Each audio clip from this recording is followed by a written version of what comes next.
Time and tense. तो आज हम टाइम एंड टेंस के विभिन्न रूपों को देखेंगे, विभिन्न स्ट्रक्चर को देखेंगे।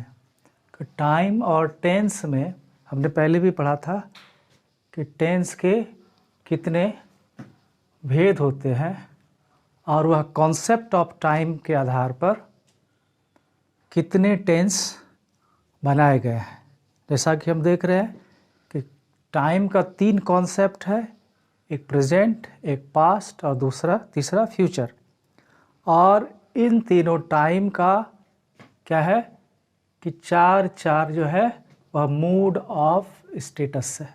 मूड ऑफ स्टेटस यानी कार्य के एक्शन का, कंप्लीशन का, ये 4 स्टेटस है, जिसमें कि अभी 2 हमने लिखा है, फिर 2 इसके बाद हम देखेंगे।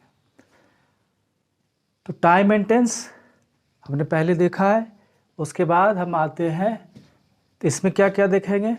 इसमें हम देखेंगे कि प्रत्येक जो मूड ऑफ एक्शन है उसका रिकॉग्निशन क्या, उसकी पहचान क्या है। How we can recognise those sentences which is given in Hindi sentence. और फिर उसके सिंटेक्स के अनुसार हम ये पहचानेंगे कि वह इंग्लिश में कैसे पहचाना जाएगा। तो this is the rule to recognition, पहचान का नियम। हम कैसे पहचानेंगे वह वाक्य प्रेजेंट इंडेफिनिट का है या सिंपल प्रेजेंट का है या फिर सिंपल पास्ट का है या फिर सिंपल फ्यूचर का है। तो हम दोनों तरीके से जानेंगे। पहले हिंदी में देखेंगे, फिर हम देखेंगे इंग्लिश में उसका सिंटेक्स के अनुसार, उसके स्ट्रक्चर के अनुसार।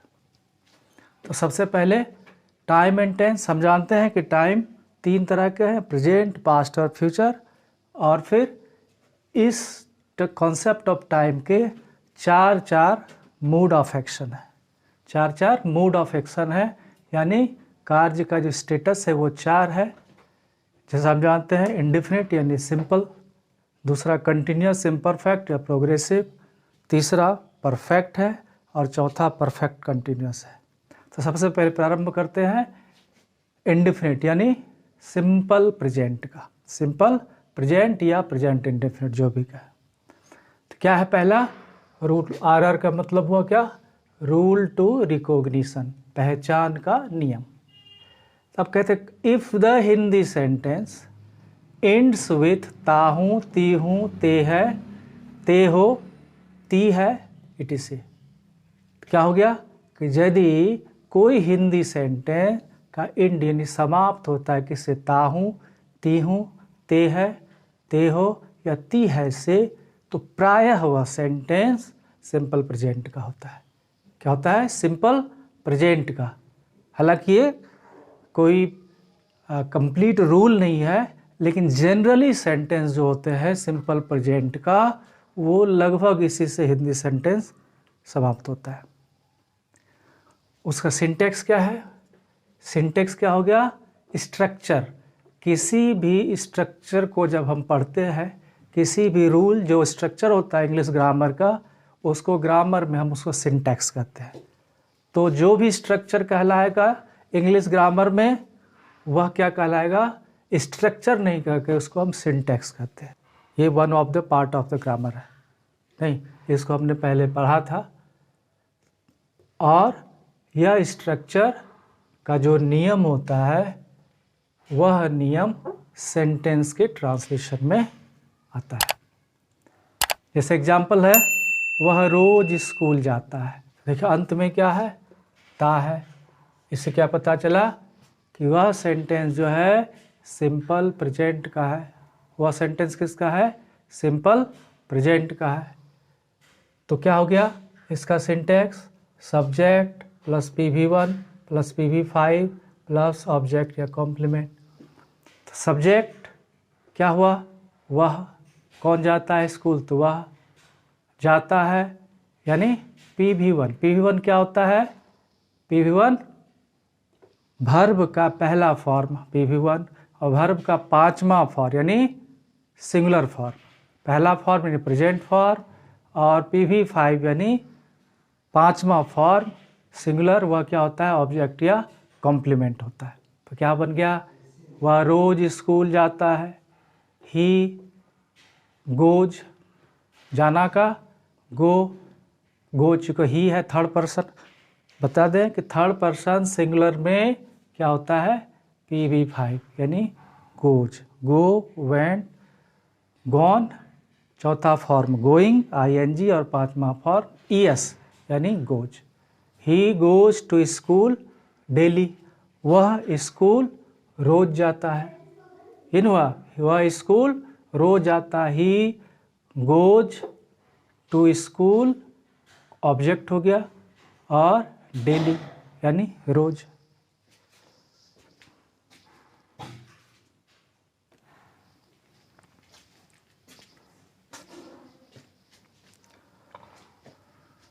तो हो गया he goes to school daily, simple present में, समझ में आ गया। अब ठीक इसमें थोड़ा सा अंतर है सिंपल पास्ट का रूल टू रिकॉग्नाइज में।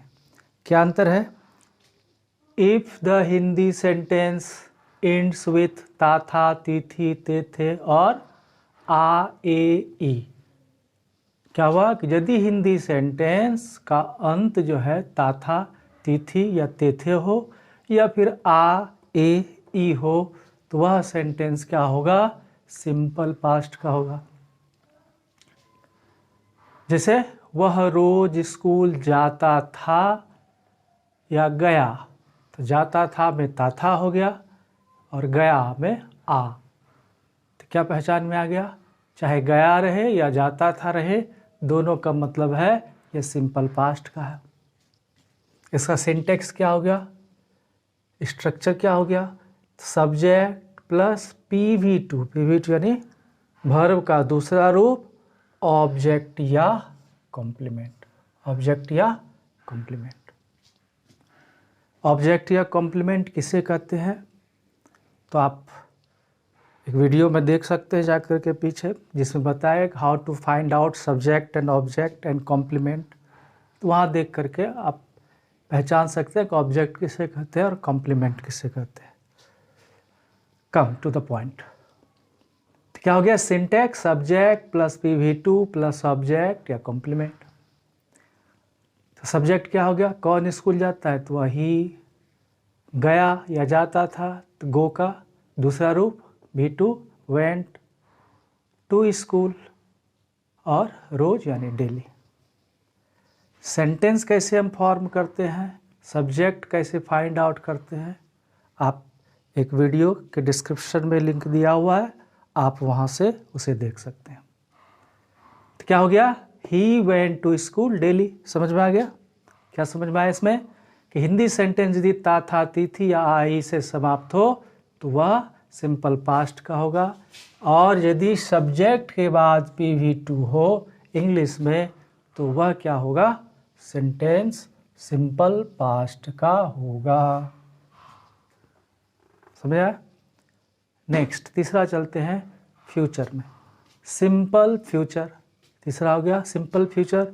इसका रूल टू रिकॉग्निशन क्या है, पहचान का नियम क्या है, if the Hindi sentence ends with गा, गे, गी एक्सेट्रा, यह क्या हो गया, सिंपल फ्यूचर का। जैसे वह स्कूल जाएगा, अंत में क्या है, गा, तो सिंपल फ्यूचर हो गया ये। इसका सिंटेक्स क्या होगा, subject plus shell will plus PV1 plus object या कॉम्प्लीमेंट। सब्जेक्ट वह, शैल विल यानी इसके बाद ही के साथ, थर्ड पर्सन के साथ या आई को छोड़ करके सभी में लगभग सिंपली विल का प्रयोग किया जाता है, और अब आई में भी विल का प्रयोग किया जाता है। तो हम यहाँ क्या लगाए, सब्जेक्ट के बाद विल, उसके बाद PV1 यानी गो, जाना, जाना का फॉर्म क्या हो गया, गो टू स्कूल डेली, रोज, ये हो गया सिंपल, वेरी सिंपल। वह रोज स्कूल जाएगा, वह खाना खाएगा, वह किताब पढ़ेगा, वह फुटबॉल खेलेगा, मैं 10 बजे पढ़ूंगा, ये सब सारे सेंटेंस क्या हो गए, सिंपल फ्यूचर का हो गया। नहीं, he will go to school daily. बहुत सिंपल है, तो इस तरह से हम पहचान सकेंगे। तो इस तरह से हमने क्या देखा, सिंपल का तीनों concept of the time. Simple mood off action में हमने क्या देखा, तीनों, प्रेजेंट, पास्ट और future. Simple present, simple past और सिंपल फ्यूचर।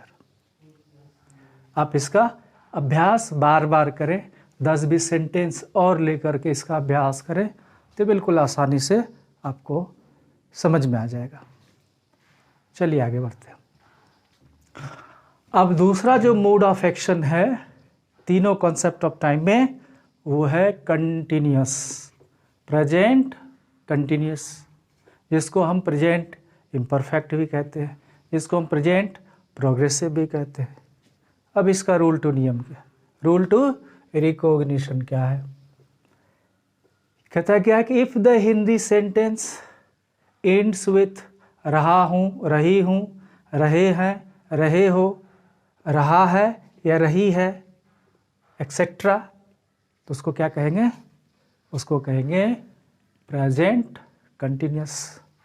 अब प्रेजेंट का जैसे, अब इसी सेंटेंस को हम लेते हैं, वह स्कूल जा रहा है, वह स्कूल जा रहा है, तो यहाँ क्या हो गया, इसकी पहचान रहा है, रही हूँ। प्रायः रहा है, रही हूँ से क्या पहचान आ जाएगा कि यह कंटिन्यूअस, प्रेजेंट कंटिन्यूअस का। ये वाक्य कभी कभी प्रेजेंट परफेक्ट कंटिन्यूअस का भी हो जाता है यदि इसमें कोई एक टाइम ड्यूरेशन लगा हुआ हो। जैसे वह स्कूल 1 साल से जा रहा है, या 5 वर्षों से जा रहा है, 3 महीने से जा रहा है, 1990 से जा रहा है, तो अगर टाइम ऑफ ड्यूरेशन हो जाए उसमें, तो वह परफेक्ट कंटिन्यूअस का हो जाता है, प्रेजेंट। लेकिन सिंपल में कोई अगर डिफिनिट टाइम दिया है, अभी वह स्कूल जा रहा है, जैसे हम कहते हैं अभी, तो किसी एक डिफिनिट समय में अगर कोई काम हो रहा है तो सिंपली किसका है, प्रेजेंट कंटिन्यूअस का। तो क्या हो जाएगा, इसका सिंटैक्स, सारा स्ट्रक्चर लगभग वही है, सिर्फ क्या बदल रहा है इसमें, इसमें बदल रहा है हेल्पिंग वर्ब। ये क्या कहलाता है, हम इसको जब कहेंगे, ये सब सारे 2 वर्ब, एक यहाँ है, एक ये है, इसमें भी आप देख रहे हैं 2 वर्ब है, एक ये भी वर्ब है और एक ये भी वर्ब है, तो सिंपली इसको हेल्पिंग वर्ब कहा जाता है, याद रखना। ये सिंपली हेल्प, 2 ही ऐसा सेंटेंस स्ट्रक्चर या सिंटैक्स है जिसमें हेल्पिंग वर्ब नहीं होता है, अदरवाइज सब में होता है, सारे टेंस में होता है। कौन? तो एक तो सिंपल प्रेजेंट का जो पॉजिटिव, ये सारा क्या है, हम जो स्ट्रक्चर सेंटेंस बना रहे हैं वो है सारा पॉजिटिव, ये पॉजिटिव का स्ट्रक्चर, ये भी पॉजिटिव है, सारे का पॉजिटिव।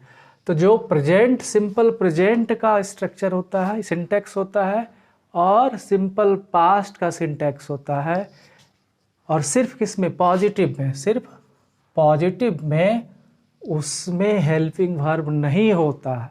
लेकिन जैसे ही इसको हम नेगेटिव बना देंगे, जैसे ही हम इसको नेगेटिव सेंटेंस के कोई और फॉर्म में इंट्रोगेटिव बना देंगे, तो इसका जो है हेल्पिंग वर्ब वो बन जाता है, हेल्पिंग वर्ब चला आता है। इसमें सिर्फ 2 ही फॉर्म ऐसा है जिसमें हेल्पिंग वर्ब नहीं होता है, वह कौन, सिंपल प्रेजेंट के पॉजिटिव और सिंपल पास्ट के पॉजिटिव में, समझ में आया? और सब में इसमें हेल्पिंग वर्ब है, इसीलिए हम इस दोनों को क्या कहेंगे, हेल्पिंग वर्ब।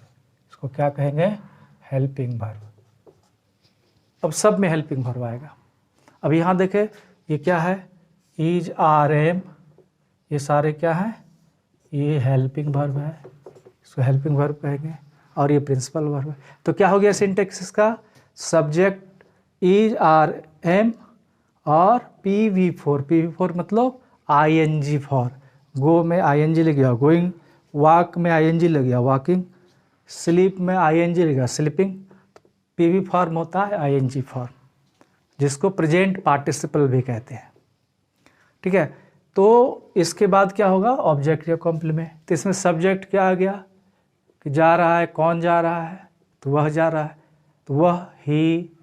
उसके बाद हेल्पिंग वर्ब, थी के साथ इज लगता है, ही, सी, थर्ड पर्सन सिंगुलर में इज का प्रयोग होता है। आई के साथ एम होता है और से इसमें आर का प्रयोग होता है। तो ही इज गोइंग, PV4 हो गया, टू स्कूल। अब इसमें एक जुटा है अभी। अभी को हम पहले भी आ सकते बाद में। Now he is going to school, now he is going to school या he is going to school now, तो कहीं भी हम लगा सकते हैं। ये चूँकि एडवर्ब होता है इसीलिए हम कहीं भी लगा सकते हैं। Now he is going to school. और ये डिपेंड करता है कि क्या अर्जेंट है, सेंटेंस में किसको रखना, किसकी महत्व है। अगर अभी का महत्व है कि नहीं, अभी कहना ज़्यादा ज़रूरी है कि वह स्कूल जा रहा है, वह स्कूल जा रहा है, उसमें अभी ज़्यादा महत्व है, तो अभी को हम पहले रखेंगे। अगर ये ज़्यादा ज़रूरी नहीं कि अभी तो सर्वविदित है, वह जा रहा है स्कूल, ये ज़्यादा है, तब हम इसको बाद में भी रख सकते हैं। खैर हम ये देखेंगे सेंटेंस में किस तरह से हम सब्जेक्ट और ऑब्जेक्ट को अपना पोजीशन में किस तरह से रखते हैं, उसका इम्पोर्टेंस क्या होता है, ये सब्जेक्ट वर्ब एग्रीमेंट में हम देखेंगे। तो चलिए समझ में आ गया कि कंटिन्यूस की पहचान क्या हुआ, रहा हूँ, रही हूँ, रहे हैं, रहे हो, इतना दी। और सिंटैक्स क्या हो गया, subject plus helping verb is RM, principal verb PV4 और प्लस सब्जेक्ट के कॉम्प्लीमेंट। एग्जाम्पल, वह स्कूल जा रहा है, he is going to school, अभी जोड़ देते now he is going to school. दूसरा जो कंटिन्यूस में है वह पास्ट कंटिन्यूस या पास्ट परफेक्ट या पास्ट प्रोग्रेसिव। रूल रिकॉग्निशन क्या है, if the Hindi sentence ends with रहा था, रही थी, रहे थे, रहा था, रही थी, रहे थे एक्सेट्रा। सिंटेक्स पहचान क्या है, तो जा रहा था, रहा था, ये हो गया नहीं। और सिंटेक्स लगभग वही है, सिर्फ पास्ट प्रेजेंट में क्या था, इज RM हेल्पिंग वर्ब था, और इसमें क्या हेल्पिंग वर्ब हो गया, was were.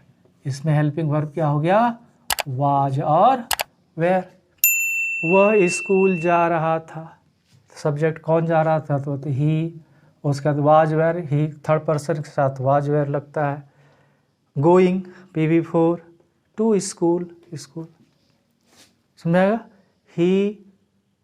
He was going to school, वह स्कूल जा रहा था, वह खाना खा रहा था, ही वाज ईटिंग फूड, वह पढ़ाई कर रहा था, ही वाज स्टडिंग, वह बॉल खेल रहा था, ही वाज प्लेइंग फुटबॉल। मैं घर जा रहा था, I was going to house. इस तरह से ढेर सारे सेंटेंस आप अभ्यास कर सकते हैं। स्ट्रक्चर समझ में आ गया, आगे बढ़े।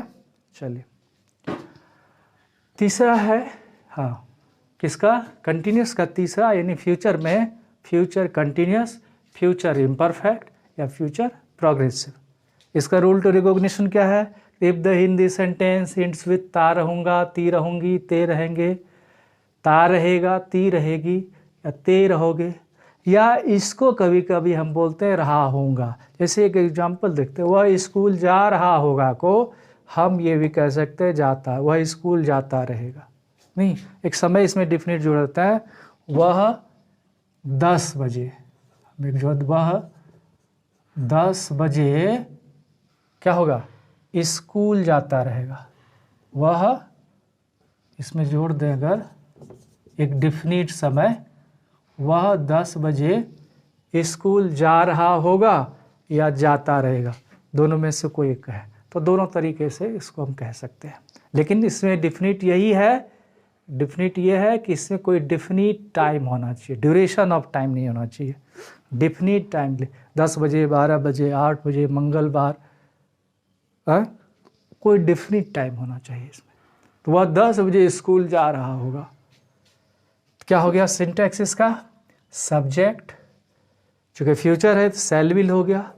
एक्स्ट्रा जो इसमें याद रखना पड़ता है वह क्या है कि चूँकि यह फ्यूचर कंटिन्यूस है तो इसमें एक्स्ट्रा एक बी आता है, और PV4 तो इसी तीनों के तरह, इसमें PV4 है, इसमें PV4 है, इसमें PV4 है, लेकिन यहाँ पर शैल विल के बाद एक बी आया, और यही पहचान है किसका, फ्यूचर कंटिन्यूस का, यही पहचान है फ्यूचर कंटिन्यूस का। तो शैल विल प्लस बी और PV4 यानी ING फॉर्म, यानी इसको हम कहते हैं प्रेजेंट पार्टिसिपल भी। ठीक, तो प्रेजेंट पार्टिसिपल के बाद क्या हो गया? ओ ऑब्जेक्ट या कॉम्प्लीमेंट। क्या होगा ट्रांसलेशन? कौन स्कूल जा रहा होगा तो वह सब्जेक्ट निकल गया। ही, उसके बाद शैल विल, थे के साथ विल, उसके बाद B, PV4 going to school. नहीं, और 10 बजे जोड़ना है तो क्या जोड़ देंगे? Eight 10 o'clock। 10 o'clock। अगर PM दिन है, सुबह है, अर्ली है, तो हम इसको AM भी लिख सकते हैं, 10 AM। 10 AM। तो इस तरह से हमने देखा क्या कि सिंपल ए फ्यूचर कंटिन्यूस का रूल्ड रिकॉग्निशन, उसका सिंटैक्स और उसका ट्रांसलेशन। वह स्कूल जा रहा होगा, वह 10 बजे, he will be going to school at 10 o'clock। इस तरह से हजारों सेंटेंस लेकर आप अभ्यास कर सकते हैं। और जब तक आपको पहचान, तो 10-20 सेंटेंस बनाने में ही क्या होगा? अभ्यास हो जाएगा। और फिर अगर ध्यान से पढ़ेंगे तो आपको समझ में आ जाएगा। तो चाहे आप हिंदी से समझिए या इंग्लिश से, हिंदी से समझना है तो इसको हम याद रखेंगे, नहीं याद क्या रखना है, इसको अभ्यास कर लेंगे तो याद हो जाएगा। और दूसरा जो स्ट्रक्चर है, सिंटैक्स है सबका, अगर उसका अभ्यास कर लेंगे तो हम इंग्लिश के सेंटेंस जहाँ भी मिलेंगे इसे, तो हमें पता चल जाएगा कि किस टेंस का वाक्य हुआ। तो इस प्रकार से हमने क्या देखा? बहुत ही सिंपल है कि हम प्रेजेंट, पास्ट, फ्यूचर के हम किसको, सिंपल को और कंटिन्यूस के सेंटेंस को हम पहचान सकते हैं। अब हमें देखना है इसके बाद कौन सा, अब हमको देखना है परफेक्ट के सारे कॉन्सेप्ट ऑफ टाइम का स्ट्रक्चर इन सिंटैक्स, और दूसरा परफेक्ट कंटिन्यूस का।